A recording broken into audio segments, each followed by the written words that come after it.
Orang punya anxiety disorder kok disuruh baca buku, disuruh baca jurnal, disuruh harus tahu anxiety itu apa, bla bla bla dari VT, YouTube, medsos. Itu keluhan orang yang katanya punya anxiety disorder. Tapi, saya ingin memberikan pendapat saya mengenai narasi tersebut. Narasi yang sebenar-benarnya, sejujur-jujurnya dari saya seorang psikolog klinis. Pertama-tama, kita harus jangan tertutup dulu dari informasi seperti itu.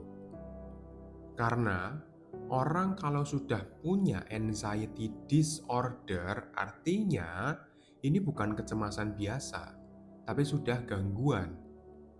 Ya, ketika kita punya gangguan kecemasan, memang seharusnya kita tahu dulu apa itu anxiety disorder dari sumber yang paling baik, yaitu kalau nggak langsung dari ahlinya, dari psikolog, psikiater, ya kalian kalau pengen coba cari sendiri dari buku, dari jurnal,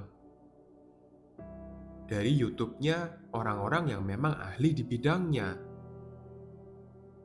Ya, karena banyak dari kalian, orang-orang yang memiliki anxiety disorder itu hanya mencari lewat Google.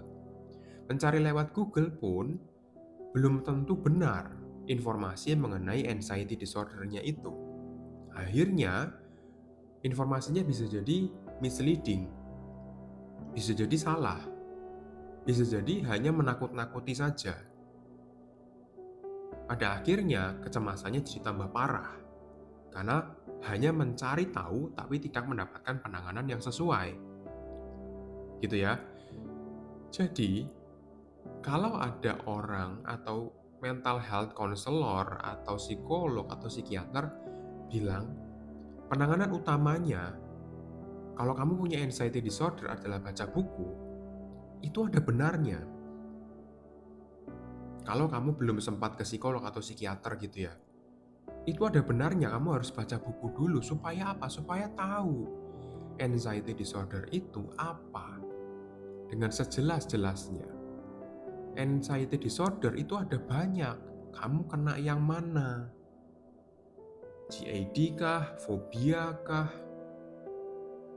Panic attack, panic disorder kah? Atau apa gitu loh.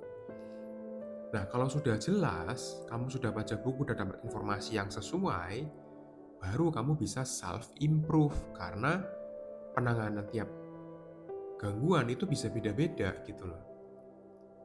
Nah, dan juga ketika kalian datang ke psikolog, psikiater, ketika kalian pertama kali konsul, pun kalian akan mendapatkan yang namanya psikoedukasi.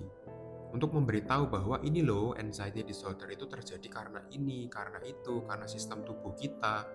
Anxiety itu adalah alarm tubuh kita, sejauh mana anxiety itu normal, sampai seberapa ketika menjadi disorder. Anxiety disorder terjadi karena apa? Apakah keluargamu bagaimana? Ada masalahkah? Atau ada sesuatu, trauma kah? Atau apa? Itu loh yang harus dipahami dulu. Kemudian di otak kita itu ada sistem yang namanya fight or flight response. Di bagian otak yang mana? Kemudian apa implikasinya, dampaknya? Apakah orang ini jadi gampang tersinggung, sulit tidur, sulit makan, atau orang ini jadi gampang cemas?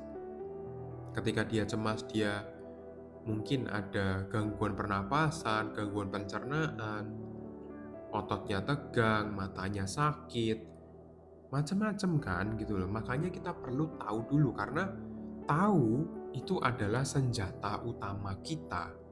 Pengetahuan, saya ulangi nih, pengetahuan adalah senjata utama kita mengatasi anxiety disorder.